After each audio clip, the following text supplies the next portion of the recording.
I remember watching this guy walk through the door as a regular human being, talking to us just like a really nice guy.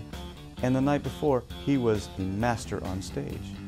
He knew how to leave that persona on stage, that hysteria, whatever it is, that magic, and come off stage and just be a person.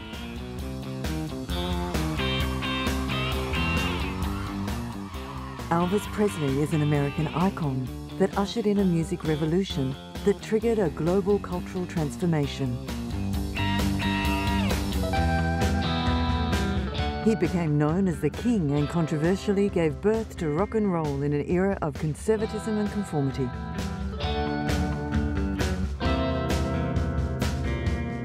Through his music, Elvis opened the door for black musicians and sparked greater tolerance of open sexuality. Elvis used to talk and he used to say, you know, you ever wonder, Marianne, how you're going to be remembered? By the time he died in 1977, Elvis had starred in over 30 Hollywood movies and reinvented himself in Las Vegas as a kind of all-American superhero. To this day, Elvis Presley remains one of the most influential figures in American music and culture. I wouldn't want to fashion myself after any one individual because I would like to develop my own technique, you know. Elvis Presley lives on. Elvis Aaron Presley was born in a humble family shack in East Tupelo, Mississippi on January 8, 1935. Sadly, his twin brother Jesse was stillborn, and his parents Vernon and Gladys were financially challenged and at times relied on welfare just to get by. It was the middle of the Great Depression, and East Tupelo was a haven for poor sharecroppers and unskilled factory workers. Elvis's family life was turbulent during these early years, largely due to his family's poverty. From an early age, he was inspired by country music that he heard on the radio and the gospel music that consumed him when attending church each Sunday morning. Whilst attending high school, he developed a passion for rhythm and blues and imaged himself with long greased-down hair and sideburns. Elvis was regularly teased and harassed by his classmates. His passion for music became all too consuming, his schoolwork faltered, and he became a straight-C student. When aged 18, he recorded a number of demo tracks at Sun's studio and caught the eye of the owner, Sam Phillips. Phillips signed Elvis and had him record the song, That's All Right. It was a hit in Memphis, and Elvis's first single steadily climbed up the country and western charts. He quickly gained national attention with his forthcoming singles, and his sensual performing style raised eyebrows throughout a very conservative United States.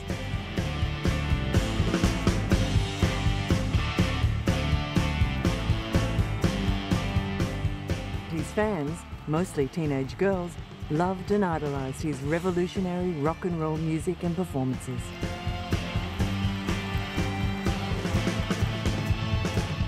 Elvis learned to play to the girls, teasing them with his body movements and making them scream each time he swiveled his hips.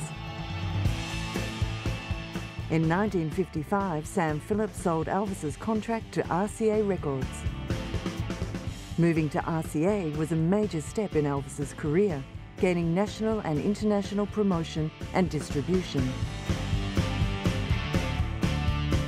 The release of his first album, simply titled Elvis Presley, sold over 360,000 copies in just over a month and became RCA's first $1 million album by a single artist.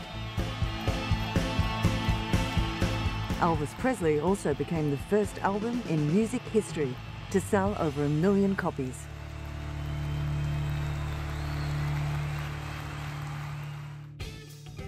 The following year, Elvis was seeking a bigger and more explosive sound. This resulted in the recording of what would be two of his signature tracks, Hound Dog and Don't Be Cruel. Hound Dog sold over 500,000 copies and climbed to #1 on the R&B charts. Don't Be Cruel became the biggest two-sided record hit in history. It climbed to #1 and held that position for 11 weeks, longer than any other single released in the rock and roll era. His unprecedented sexual performances became a nationwide controversy. The New York Herald Tribune called Elvis unspeakably untalented and vulgar. The criticism prompted parents and religious groups to condemn Elvis and rock and roll music by associating them both with juvenile delinquency. This was a time when even jazz musicians were considered risque. Many people see the world of jazz as one of hysterical teenagers and dope cigarettes. Is this the true picture? Well, as for the dope cigarettes, I've never met them ordinary ones make me cough quite enough in the morning. And as for the hysterical teenagers, unfortunately, no. Not only was Elvis's image and performances considered repulsive by some, but was considered modern music. What do you think of the modern music, if you can call it that? How do you feel strongly about it? Well, I like a good deal of it, Yes. and I think it's awful hard to generalize about it and say everything is good or bad, but I like a good deal of it. What about the out-and-out rock and roll? Do you like that? Well, I don't call that modern music.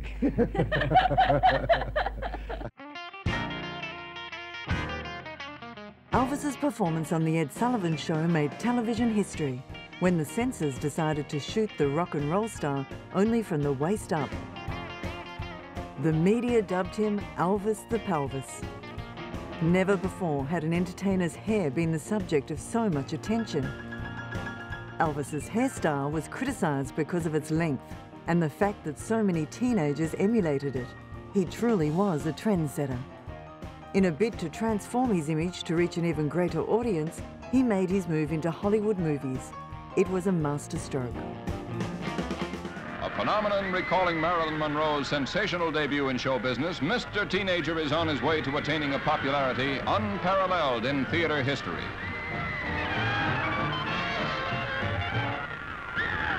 But hear this, all ye young at heart. The handsome king of rock and roll will soon be seen in his first picture, titled Love Me Tender. It's a CinemaScope attraction with Richard Egan and Deborah Paget that will be released during the Thanksgiving holiday period. And in it, he proves to be as naturally talented as a dramatic actor as he is as a singing entertainer. Audiences enthusiastically received Presley, and the films were a great platform to promote his soundtrack albums. Jailhouse Rock may be Elvis's best film because of the way it captured the rebellious rock and roll attitude of the 1950s. The young rebel not only changed the course of popular music, but also gave a generation an identity and an attitude.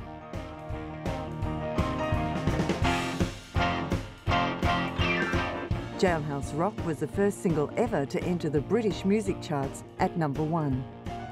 Elvis was riding the crest of a wave of popularity.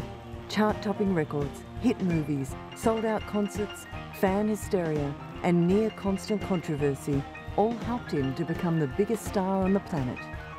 But at the pinnacle of his success with the world at his feet, Uncle Sam came calling. Tempo is hut 2, 3, 4 for Private Presley. He's at Camp Chaff. The king of rock and roll will be keeping time to non-hip bugle calls. Tired, the gyrating guitarist's departure from the public eye left his blue jean fans all shook up, so we hear. But Elvis doesn't seem to mind at all. The news of Elvis's induction had sparked competition between the armed forces for his services. The Air Force wanted him to tour their recruitment centres, and the Navy even offered to create a specially trained Elvis Presley company. But Presley wanted no special treatment and was happy to serve as a regular GI.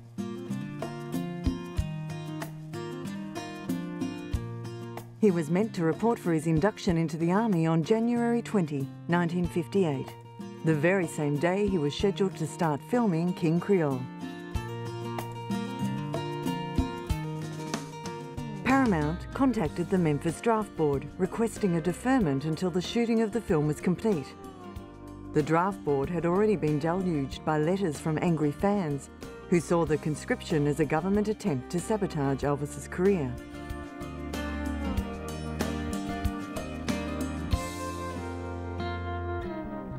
President Eisenhower even received letters regarding the Elvis Presley draft situation.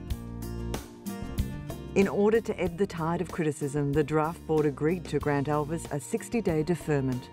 After completing the King Creole film, Elvis reported to the local draft board to begin his service in the United States Army. The enlistment process turned into a media circus. Dozens of reporters and photographers, as well as a film crew, were there to document the historic event. Flashbulbs popped constantly as Elvis went from station to station. He was asked questions, examined and tested. Pronounced fit, Private Elvis Presley, serial number US 533-10761, was understandably upset about leaving his distraught mother and father behind.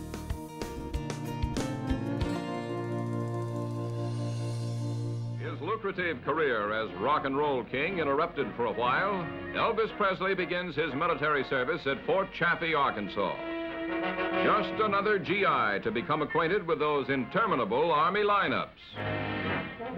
Uncle Sam doesn't play favorites, and those celebrated sideburns, which were his trademark, are sacrificed to military uniformity. Locks his fans would love to touch, shorn and scattered on the barbershop floor. With the haircut goes $78 a month. He made a cool $1 million last year. Subsequently, issued with his US Army uniform, Private Presley was assigned to the 2nd Armored Division at Fort Hood, Texas, for basic training. Whilst Elvis was in the middle of his training, his mother grew seriously ill. Gladys had not been healthy for some time. She had always wanted the best for Elvis and loved watching his singing and acting career take off. However, as his popularity grew, he was home less and less, and Gladys sank into a deep depression. To deal with her loneliness and fears, Gladys drank heavily while Elvis was away. Sadly, Gladys Love Smith Presley died of a heart attack when she was only 46 years old. But Elvis had to soldier on. After completing his training, he and the 1,400 other members of his company boarded a train to New York, where they were to have a brief layover before being shipped off to West Germany. Pulling into Brooklyn was a very important person, none other than Elvis Presley, Private Presley, soldier nowadays in Uncle Sam's service. The wonder of the fans and an army of pressmen were on hand. This was indeed an occasion. The rock and roll king was about to embark for foreign service, 18 months in Germany. How the army would stand the impact of Mr. Presley was a big question months ago, but not now, as Elvis explains. Elvis, since you've been in the Army, have the boys given you kind of a rough time in the barracks because of your past career, would you say? No, sir, I was very surprised. I've never met a better group of boys in my life. They probably would have if it'd been like everybody thought. I mean, everybody thought I wouldn't have to work and I would be given special treatment and this and that. But when they looked around and saw I was on KP and I was pulling guard and everything just like they were, well, they figured, well, he's just like us. The conservative pressmen took their last opportunity to quiz the king of rock and roll about his music and its possible demise. Well, sir, rock and roll has been around for many years. It used to be called rhythm and blues. And as far back as I can remember, it's been very big, although in the last 5 years it's gotten much bigger. But I personally don't think it will ever die completely out. Because they're going to have to get something mighty good to take its place as far as the young people are concerned. What about cleaning it up or at least improving it morally and maybe taking the wiggle out of it? Well, sir, you take the wiggle out of it, it's finished. Have you had any incidents? Why is that? Well, rock and roll music, if you like it, and if you feel it, you can't help but move to it. That's what happens to me. I can't help it. I mean, I have to move around. I can't stand still. I've tried it, and I can't do it. Elvis was then asked to answer his many critics that claimed that he was a bad influence on his young fans. Yes, sir, I have. I don't see I've tried to figure it out. I don't see how they could think that it would contribute to juvenile delinquency.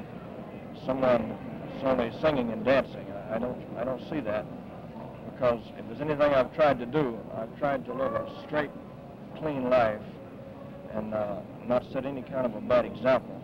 Well, But I will say this, yeah. excuse me, sir. I will say that there are people that are going to like you and people that don't like you, regardless of what business you're in or what you do. You cannot please everyone. Elvis then shipped out of the Brooklyn Navy Yards aboard the USS General Randall, bound for Bremerhaven, West Germany. On the eve of the departure, Elvis was promoted to private first class. Unbeknownst to Presley, he was nearly as popular in West Germany as in the United States. Nearly 2,000 screaming German fans greeted him when he docked in Bremerhaven.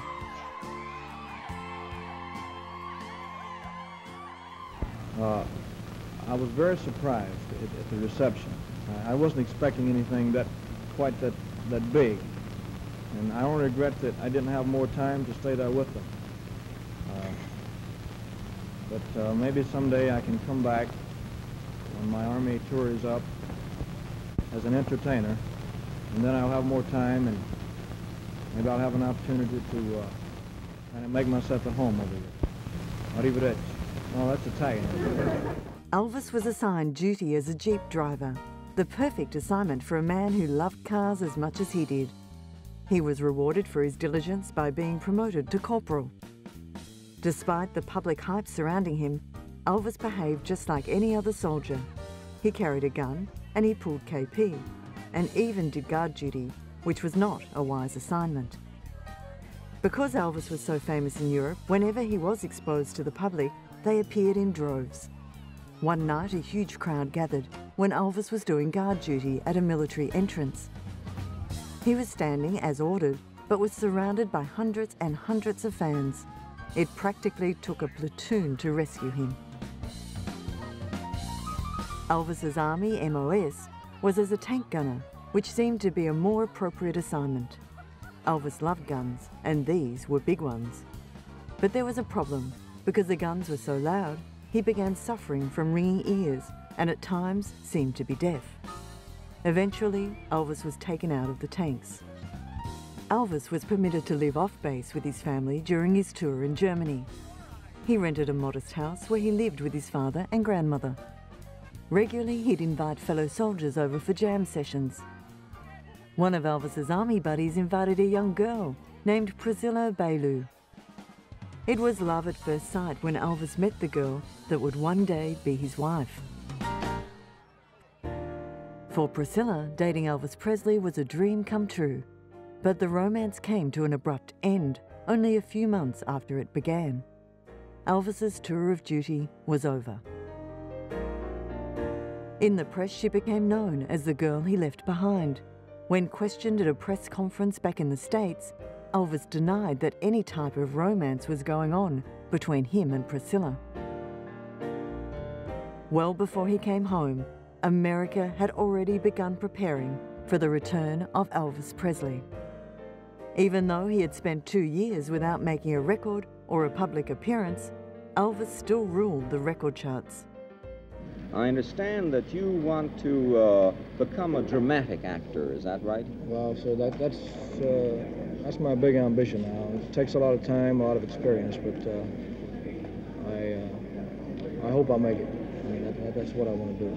And do you feel that you want to fashion yourself after Sinatra or perhaps James Dean? I wouldn't want to fashion myself after any one individual, because I would like to develop my own technique, you know. I mean, don't get me wrong. I mean, I admire, Mr. Sinatra. I think he's a great actor and all that. But I wouldn't want to pattern myself after any individual. All this means, of course, that some of your music will lose, perhaps. You'll be doing fewer records. No, sir, it doesn't mean that, because I wouldn't want to give up singing. I'm only saying that I would like to become a good actor, you know. He was coming home to the United States as an even bigger star than when he had left. When Elvis returned to the public spotlight in 1960, it was obvious that he had matured both physically and professionally. As time would tell, Elvis was a changed man when he emerged from the army. He surprised everyone by trading in the frenzied trappings of his rock and roll youth for a more mature image built on the good publicity from his tour of duty. Elvis, do you plan to make a picture about your experiences in the Army or about the Army at all? Well, my first picture is called GI Blues, oddly enough. And the story takes place in Germany, but it's not about my actual experience. The success of his forthcoming movies and pop music albums were testament to the wide appeal of this new, more mellow-styled Elvis. Elvis was honourably discharged from active duty on March 5, 1960. He received his mustering out cheque of $109 US, and he could now return to the life and career he had left behind. Presley had now won the hearts and minds of his mainstream press and general public. When Elvis released his biggest hit ever, It's Now or Never, he received airplay on conservative radio stations that previously didn't play his records, thus exposing him to a wider adult audience. Elvis wasn't the only Presley to find a new love in Germany. His father, Vernon, met Dee Stanley whilst living there. Dee returned to America with Vernon after Elvis's discharge, and the two were married in Alabama.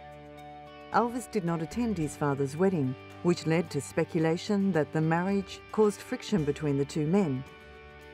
Elvis not only gained a stepmother, but he got 3 stepbrothers as well. Billy, Rick and David grew very close to Elvis. Elvis wasn't only their big brother, he also became their role model and protector. When I was a kid in school, I didn't get along with people too well. Everybody I thought was trying to use me. I mean, everybody was trying to get to me because of Elvis. As a result, I didn't have a real good attitude about high school. Elvis saw this rebellious streak in my life, and he said, "Hey, David, forget school, go to work for me, drop out of school, go to work for me, and I'll take care of you." Elvis's first television performance after his discharge was on the Frank Sinatra Timex special, Welcome Home Elvis. The program received phenomenal ratings, gaining a 41.5 share for that evening.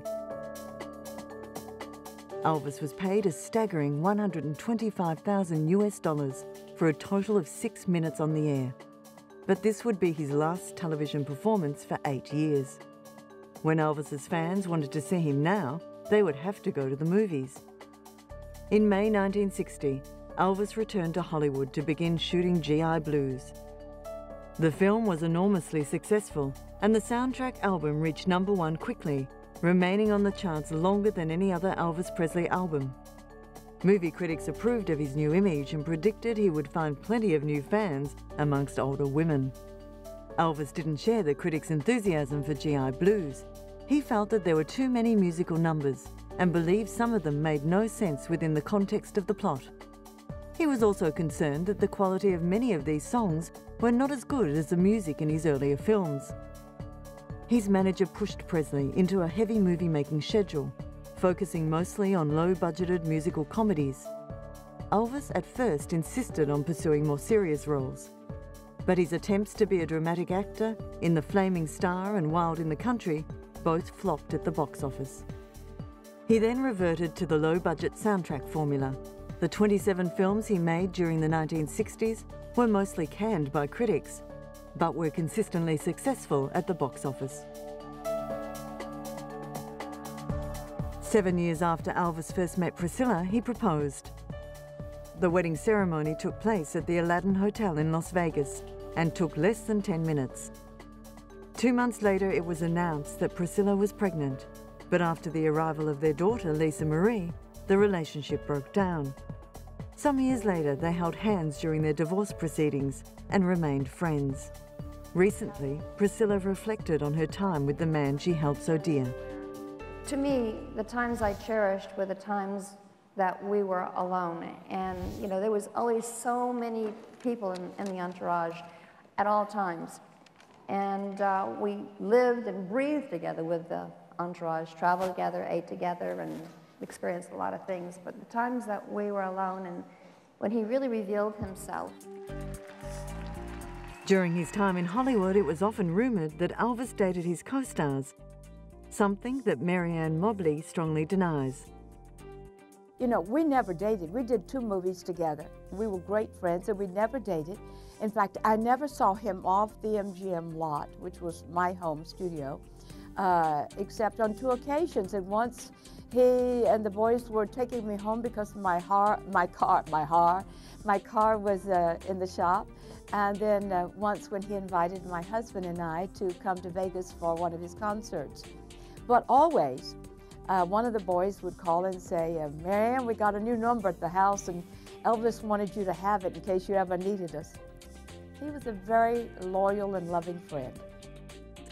In the late 60s, Elvis's career began to falter due to a string of mediocre movies and soundtracks. After he decided to stop making movies in the late 1960s, Elvis returned to his first love, music, and recorded How Great Thou Art. The recording proved to be a milestone in Elvis's career, winning him his first Grammy Award. After Elvis felt the excitement of singing for a live audience during the performance in his TV comeback special, he was keen to return to the concert stage. He was invited to play at the new International Hotel in Las Vegas. He was terribly nervous about performing in front of a live audience in Las Vegas, but despite his nerves, his performance was an enormous success. The hotel offered Elvis a 5-year contract to play 2 months a year at a salary of $1 million per year. 69, he opens in Vegas. The family's there. I'm 14. He starts touring in 1970. Now, I'm a Beatles, Stone. I'm a rock and roller. And here's my big brother, the king of rock and roll. And I began to realize that when I saw those shows, started touring with him and watching others respond to him, not necessarily just an audience of fans, but other rock and rollers who would meet him and just, wow, this is the king. Elvis comes back and walks into our dressing room. He sent us flowers, good luck, good wishes and everything.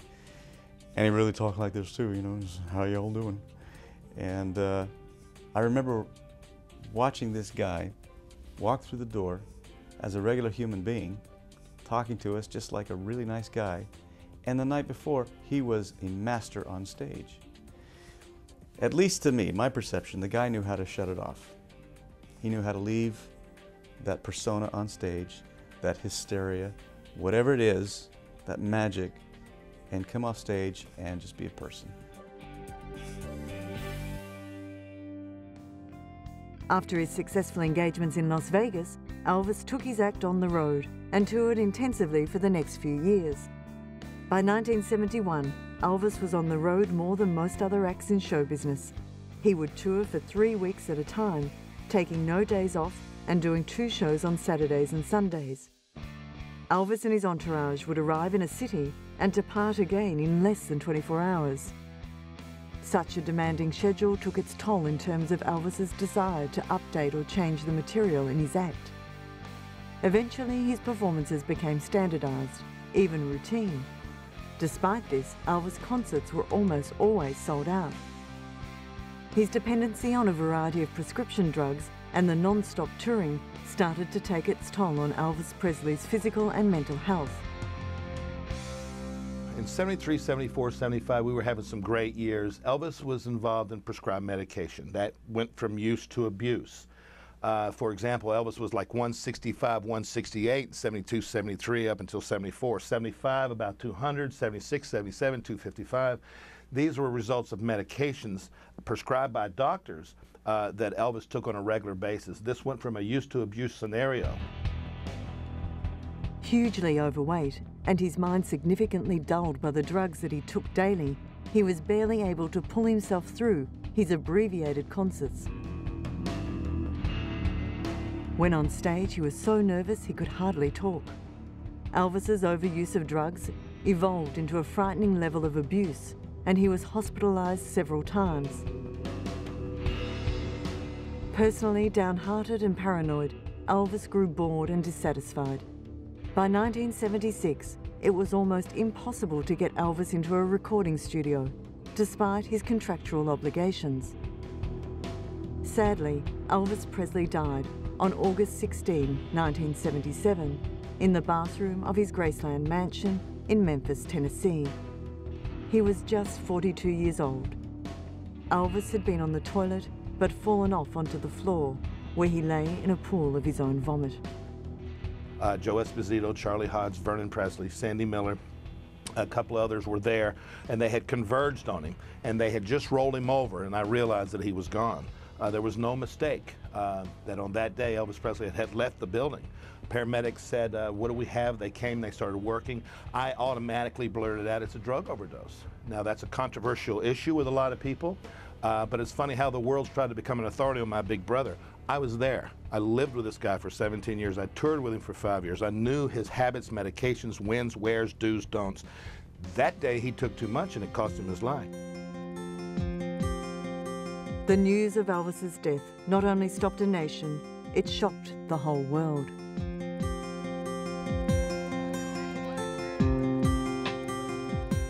Within an hour after Elvis's death, fans began to gather in front of Graceland.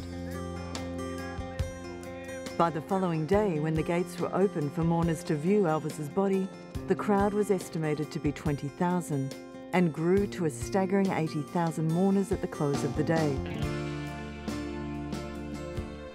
Much like the day that President Kennedy was assassinated, everyone remembers where and what they were doing when they first heard the news, Elvis is dead.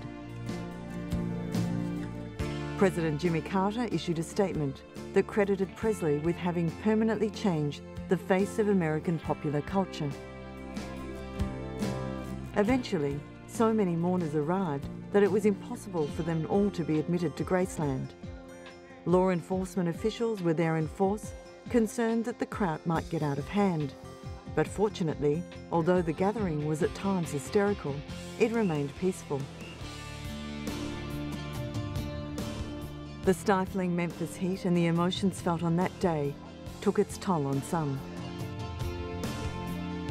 The official coroner's report states cardiac arrhythmia as the cause of Presley's death, but later it was admitted that his death was caused by a cocktail of 10 prescribed drugs, taken in doses no doctor would ever prescribe.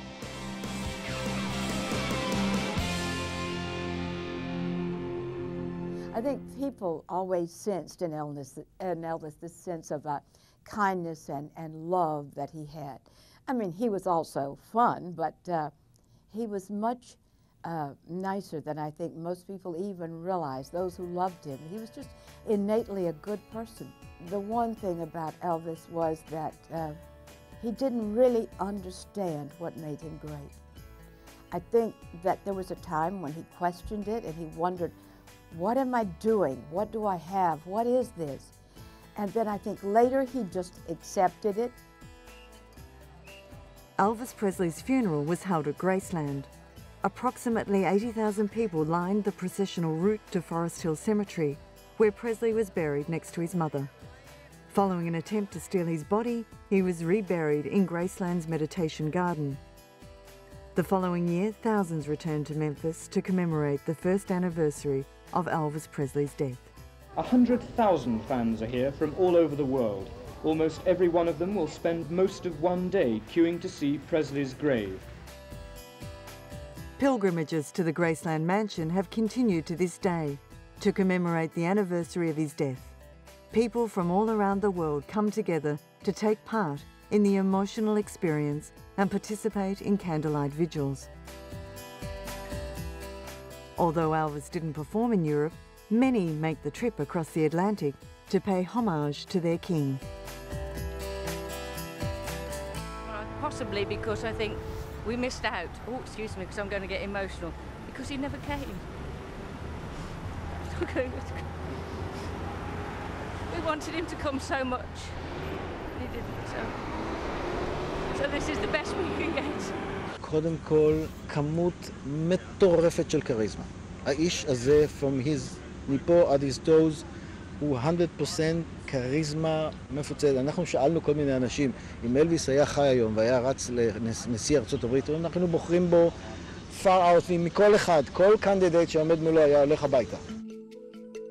The fans willing to make the journey to Memphis are not only Europeans. He truly touched the hearts of people in all corners of the world. I don't see Elvis as an American idol. You know, I think he is international because many people in my country, they don't speak English, but they love the song. I don't know why they don't understand the lyrics, but they love the songs. I think it's his voice and his feelings, you know. He was a soul singer. I think that's why. And we are all having a blast here. It means so much to us to be here. To me personally, my dream come true is to play a small part in carrying on Elvis's legacy of love. We love him so much, and this is my first time being here, and it just means so much to me. Well, I come from Australia, and I've been coming twice a year since '94, and just for the love of Elvis and the friendships we make here too. It's like a big family, and it's lovely coming back here to them all. It's very sort of safe and peaceful, and it's just near the graveside. It's really another world. It's I just love the feeling up there. Yeah. It's just amazing, all the people out here and the devotion they have to him and all the candles lit, and just, it's just fabulous. It's fabulous. Everybody needs to do it once.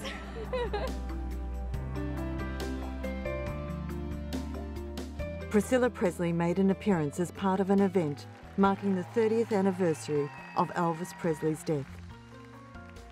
During a sold-out session, she spoke of her love of his music. Every song he sang, he put his heart and soul into it.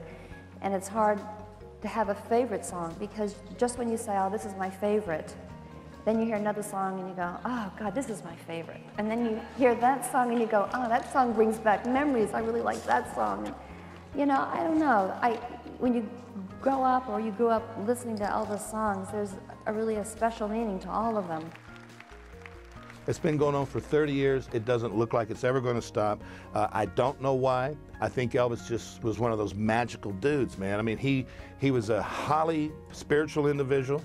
He had a tremendous charisma and magnetism about him that goes beyond explanation. I mean, if Elvis Presley walked into this building today, I would feel the presence of him. I mean, that's how strong his presence was.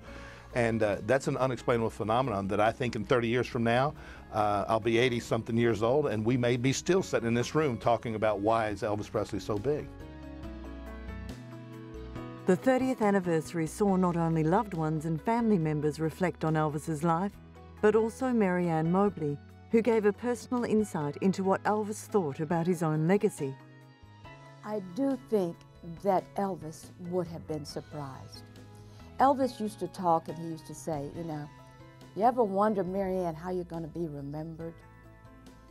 And I think he would be very surprised, pleasantly so, to know that 30 years later that about 50,000 people will be coming to Graceland on the anniversary of his death. Elvis has made a lasting impression on some of the most unlikely of fans. A former Japanese Prime Minister is a self-confessed Elvis maniac.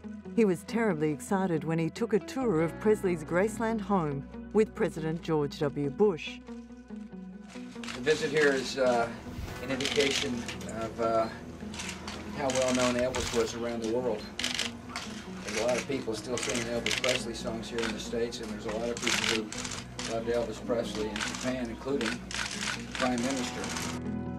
The Prime Minister, who actually shares his birthday with Elvis, demonstrated his vocal talents. Love me tender.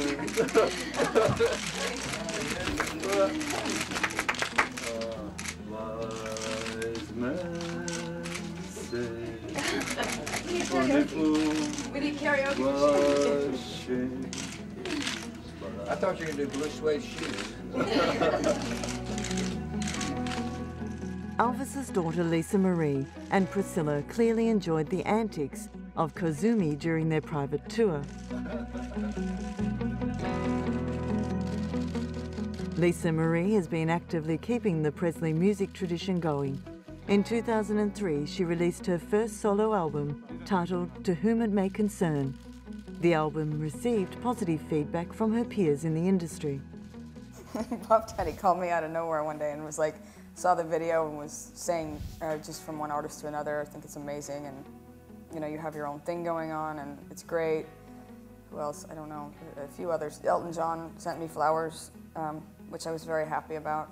That was very sweet, saying he liked the record. Riley Keogh, Elvis's granddaughter, has also kept the show business tradition alive in the family. When aged just 14, she made her catwalk debut for Dolce & Gabbana at 2 fashion shows in Milan.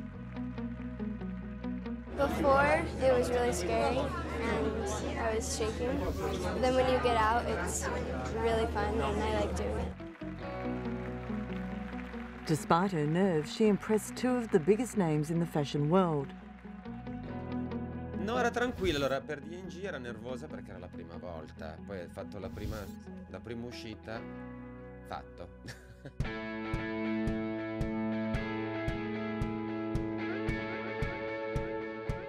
Riley's mother, Lisa Marie, made history when she married another musical king, the king of pop, the late Michael Jackson. It's been said that imitation is the greatest form of flattery. That being the case, Elvis is truly an admired entertainer. All around the world, fans participate in Elvis Presley impersonator competitions.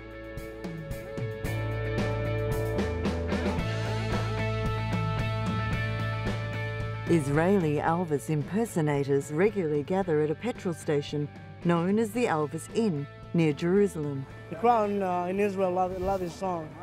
There's a lot of, they have a lot of styles, you know, the rhythm and blues and the gospel, and I think his great-grandmother was a Jewish. That's why I heard. Few celebrate Elvis quite like the Japanese. Young and old, male or female. Like the Japanese passion for karaoke, it seems everyone likes to take centre stage when wearing an Elvis costume.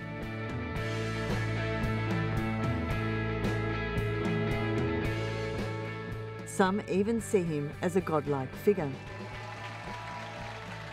神の子として生まれてね、本当に素晴らしいんですよ。ね、もう歌ももう最高、姿も最高、顔も最高、身長も最高、すべて、エルヴィスすべてです。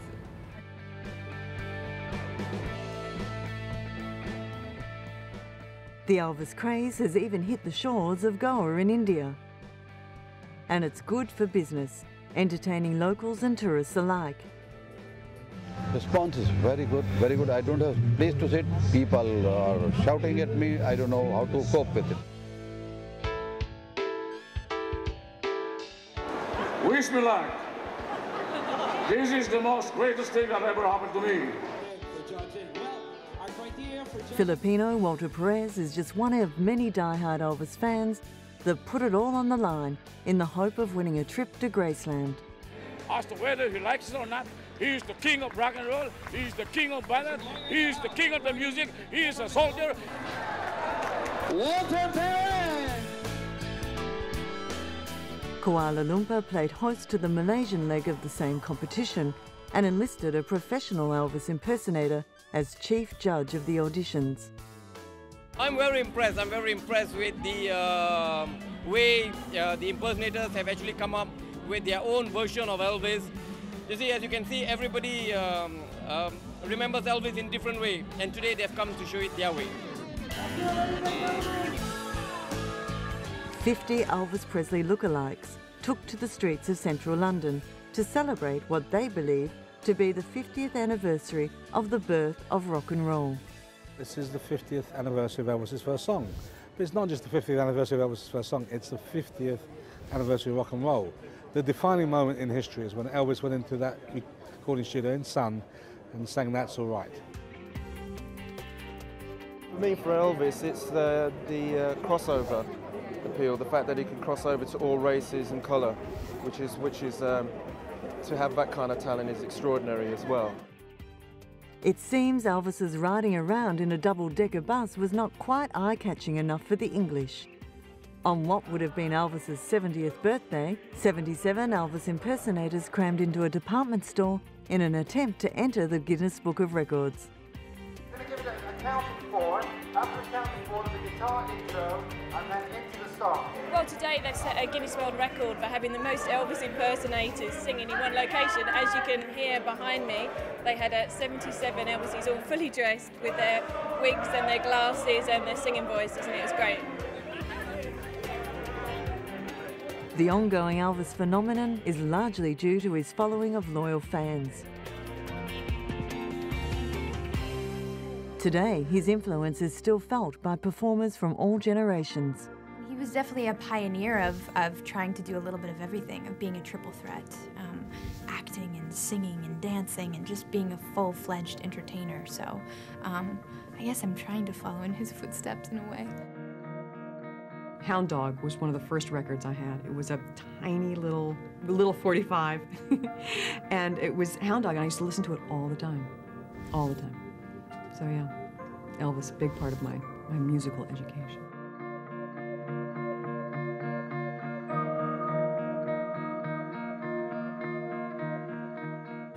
Yeah, I think he just had amazing charisma, really, and a great performance, and you know, people recognised that and could feel his passion in what he did. But obviously, you can't, you know, escape his image, his persona, what he's done for the music as a whole. But there are songs that are inescapable of his that are fantastic songs. I think we'll learn from each other along the way, don't we? From him, but hundreds of others along the way. We'll take our little bit and learn from what's gone on in the past. The king of rock and roll had humble roots in the American South, but from them went on to embody the American dream, becoming nothing less than the most popular entertainer the world has ever seen. He gave the world a revolutionary musical style. He broke down barriers and continues to inspire millions to this day. John Lennon once said, "Before Elvis, there was nothing." The legacy of Elvis Presley lives on.